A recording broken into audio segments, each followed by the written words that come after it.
O fundador de uma escola de artes plásticas em São Paulo é acusado por ex-alunos de praticar abusos físicos, sexuais e até financeiros. 3 jovens procuraram a polícia para denunciar uma rotina de medo e humilhações na escola. São relatos assustadores. Com exclusividade, você vai ver agora como eram as aulas do artista plástico, que diz ser criador de um método de ensino que envolvia violência e muitos constrangimentos. Não tinha consentimento. Ele fazia o que ele queria, sem nenhum limite. Era ou você faz ou eu te destruo. Não é tinta vermelha, é sangue. Também está longe de ser uma oficina mecânica ou um açougue que prepara carne para os clientes.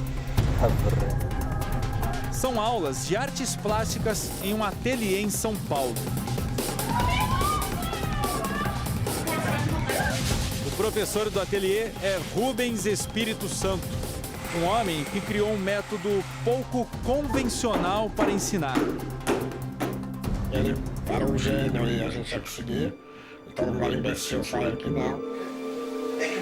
O artista plástico é investigado pela polícia de São Paulo. Ex-alunos de Rubens Espírito Santo denunciam que sofreram abusos durante o tempo que estudaram artes no ateliê do professor. Cara, vocês vivem como ratos. Nem mendigo de rua vive desse jeito. São relatos chocantes que revelam uma rotina de violência e medo. Eu não queria ter sido humilhada, eu não queria ter sido agredida, eu não gostava de ser agredida, eu não queria que ele passasse a mão em mim. Eu odiava aquilo. Ele finge que ele tá te dando uma aula de arte, mas ao mesmo tempo ele só tá mapeando você, entendendo como ele pode te dominar. Um lugar que tem nome de escola, mas é comandado por um homem que exige ser chamado de mestre. As primeiras denúncias foram reveladas durante um documentário em uma plataforma digital, o podcast O Ateliê, do jornalista Chico Felitti. Cada pessoa que eu entrevistava confirmava que aquilo tinha acontecido. Então, dizia, não, sim, tem violência. Passa por um princípio básico de uma relação abusiva, que é você deixa de ver aquilo como abuso. Você passa a normalizar aquela violência e passa até a pensar que você não consegue viver sem ela. É o que as pessoas me relataram.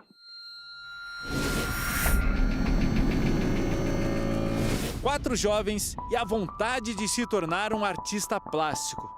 Eles procuraram o ateliê do centro, a escola de Rubens Espírito Santo. Por anos frequentaram as aulas do artista. Todos contam que viveram um tipo de prisão e que sofreram abusos físicos, psicológicos e sexuais. Essa mulher foi aluna de Rubens e conta como eram as agressões do exigente professor durante as aulas. Me enforcava até eu abrir a boca pra ele cuspir dentro, ele mandava agradecer, mordia a bochecha, mordia a nuca, dava tapa na minha coxa, assim, na minha virilha. E eu gritava pra ele parar e ele falava, não resiste. Em média, os alunos pagavam R$ 1.500 por mês para frequentar o ateliê todos os dias. Mas eles contam que esse valor aumentava porque se sentiam obrigados a comprar as obras do professor. Eu deixei lá, só comprando os trabalhos dele, mais de R$100 mil, coagida a comprar os trabalhos dele. Esse ex-aluno também afirma que pagou um preço alto pelas aulas. Comecei pagando R$600 e quando eu vi eu já estava pagando muito mais do que isso. Deve ter chegado uns R$300 mil. Jovens muito ricos de São Paulo estavam na lista de estudantes do ateliê. Durante o curso, os alunos contam que ficavam nus, como nesse registro disponível no site oficial do ateliê na internet. Xingamentos e punições, eles dizem que eram comuns. Muitas vezes eu chegava atrasado, 1, 2 minutos, ele fazia eu ficar pelado e jogava baldes d'água na minha cabeça. Me chamava de favelada, me chamava de p***, de vadia, de suja. Essa outra jovem que estudou no ateliê por um ano denuncia também que sofreu abuso sexual. Falar para as pessoas passarem a mão em mim também, no meu peito. Eu era modelo vivo, no meio da arte, isso é muito normal. Só que lá dava essa oportunidade para passar a mão mesmo. Os alunos contam que trabalhavam para o professor dentro do ateliê sem qualquer tipo de remuneração. Não há chance na legislação brasileira para esse tipo de relacionamento abusivo entre uma relação professor e aluno. Isso é crime, né? Isso fere qualquer estatuto. A nossa equipe veio até o local onde funcionava o ateliê de Rubens Espírito Santo, no centro de São Paulo. Os estudantes apareciam aqui com frequência para se matricular nos cursos de artes plásticas. A escola ficou em atividade, atrás desse portão, por 20 anos. Lá dentro é um galpão com várias salas. Só que após as denúncias, as aulas foram interrompidas e o espaço se encontra dessa maneira, ó, fechado. O dia a dia da escola sempre despertou curiosidade de quem vive por aqui. Eu nem sabia de nada, eu fiquei até surpreso. Até pra gente entrar aí quando eu tinha algum problema de prédio, pra gente verificar, era difícil, mas era muito fechado. Edson foi funcionário de Rubens Espírito Santo no ateliê. Via com espanto o método violento de ensino do artista. Ele gritava, falava, xingava o pessoal, puxava o cabelo de vez em quando. E ainda perguntava para mim o seguinte: cara, como que pode as pessoas que nem vocês, com posse, né? Porque ninguém está lá de graça. O ateliê do centro divulgava uma técnica de ensino que Rubens Espírito Santo dizia ser inovadora. Ele chamou o tal método de RES, que são as iniciais do nome dele. No ateliê, Rubens exigia ser chamado de mestre, os alunos de discípulos. Você gosta emocional, você acha que aquele é seu único caminho. Ela te fala que sem aquele lugar você não vai ser nada. O ateliê tinha regras rígidas. Uma parte está nesse documento que a Record TV teve acesso. Entre as determinações estão: não ter segredo. Todo discípulo é obrigado a falar inglês, alemão e francês. O documento cita violência, procedimentos físicos e morais violentos. E no último item, o professor proíbe alunas de usar roupas íntimas cor da pele. As aulas de Rubens Espírito Santo eram gravadas, desde uma conversa com os estudantes até os exercícios propostos por ele. Tá queimando a minha pele. Tá ardendo muito! Rubens também fazia tatuagens no ateliê. Nesse registro, ele usa a força para marcar o desenho na pele da aluna, que chora de dor. E o mais chocante, cortar alunos com um bisturi para usar o sangue como tinta nas telas.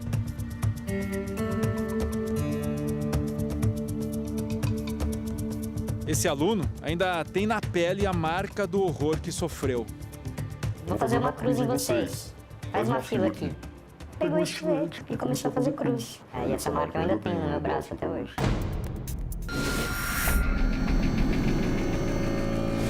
Um professor que fuma charuto durante as aulas, bebe cerveja, dá ordens e não houve reclamações. Ele consegue entrar em um jeito na sua cabeça que ele fala: aqui as regras são as minhas, você só tem que obedecer e confiar. E você confia, e você obedece. Um comprometimento tão fiel a um líder que consegue manipular as emoções de quem o segue. Como explica a Margarita Barranco, terapeuta espanhola, especialista em manipulação psicológica. Existem pessoas que estão em grupos que são muito inteligentes, mas a parte emocional delas é a que falha. Isso as torna vulneráveis, não porque elas não tenham capacidade de raciocínio e capacidade intelectual, mas porque o coração delas é o que as torna vulneráveis. E o que o manipulador faz é aproveitar essa situação para conquistá-las e integrá-las ao grupo. Para essa outra psicóloga, a necessidade de ser aceito, de pertencer a um grupo, no caso dos artistas plásticos, pode ter levado alunos a permitir tantos abusos. Você começa a se afastar de outras pessoas, se afasta de um grupo, que aquele grupo é a tua mediação, ok? Então, E aí vai acontecendo coisas absurdas, mas você olha para os outros, que o teu referencial é o outro. E aí eu olho para todo mundo e ninguém está achando aquilo grave. E aí, qual é a sensação que normalmente as vítimas relatam? Se ninguém está achando grave, a estranha sou eu, a errada sou eu. Sou eu que preciso procurar ajuda, porque hoje o meu grupo de pertencimento é esse. Rubens Espírito Santo tem 56 anos. Nasceu na cidade de São José dos Campos, interior de São Paulo. Ele se descreve como artista, pensador e pedagogo. Eu acabei caindo nesse vislumbre, você acaba sendo sequestrado mesmo. Quando você vê, você tá dentro dessa bolha, dessa manipulação. Depois das denúncias, Rubens divulgou uma carta. O professor de artes pede desculpas aos alunos por eventuais excessos que ele diz terem sido consentidos. Ele reconhece que o método de ensino é rigoroso e que são experiências radicais no campo das artes. Afirma ainda que nunca obrigou os alunos a comprar as obras dele. Desde que as denúncias foram divulgadas no início desse ano, o artista plástico Rubens Espírito Santo não tem sido visto. Nas últimas 2 semanas, nós telefonamos para ele várias vezes, mandamos mensagens por celular, mas até hoje não houve resposta alguma do professor. A nossa equipe está agora a caminho da casa dele, que fica a 350 metros da escola, e a gente vai tentar mais uma vez conversar com Rubens Espírito Santo. Na portaria, os funcionários disseram que ele não estava em casa. O ateliê do centro e o apartamento de Rubens foram alvo de mandados de busca e apreensão. A polícia apreendeu computadores onde Rubens armazenava os registros das aulas. As testemunhas e a acusação já foram ouvidas. O nosso inquérito policial ele é baseado em 2 crimes: violação sexual mediante fraude e cárcere privado com relação a uma vítima. O autor ele usava as vítimas como um instrumento para a prática de atos sexuais, e ele passava a visão para elas que aquilo estava dentro de um contexto artístico, por isso a fraude. Rubens Espírito Santo ainda não foi ouvido.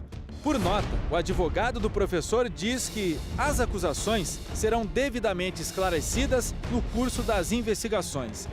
O artista e a defesa acreditam na justiça e repelem julgamentos precipitados e linchamentos públicos de imagem a partir de informações distorcidas, parciais e fora de contexto. As ex-alunas que procuraram a polícia abandonaram o ateliê 5 anos atrás. A demora para denunciar o agressor, segundo essa psicóloga, tem explicação. Sempre a primeira reação ela é quase que, em todas as ocasiões, de desconfiança. Sabendo dessa desconfiança, eu também tenho mais uma barreira para que eu venha pedir ajuda. Então, algumas vítimas, por exemplo, levam décadas para conseguirem nomear, para conseguirem pedir ajuda. 10% das vítimas de violência, de fato, pedem ajuda. Isso significa que a gente tem um contingente de 90% de vítimas que estão em silêncio. Esse advogado, que representa as 3 alunas que denunciaram Rubens à polícia, diz que outras vítimas já procuraram por ele. Eu tenho mais 2 vítimas que devem denunciar nos próximos dias. E estou atendendo mais algumas vítimas, mais umas 6 vítimas estão me procurando, mas ainda para conversar, uma conversa inicial. Porque o que eu estou sentindo é que as pessoas estão se encorajando a procurar e denunciar. Longe do ateliê do centro, as vítimas se esforçam para superar os traumas, mas ainda enfrentam um longo e doloroso processo de cura. Eu não sabia que eu ia passar por tudo isso, assim, era um processo maluco, assim, sabe? Era um terror psicológico, por isso que eu tudo, sabe? Eu tenho a plena convicção de que nenhum tipo de violência consegue ensinar alguma coisa pra alguém. É uma ferida bem difícil de sarar, assim,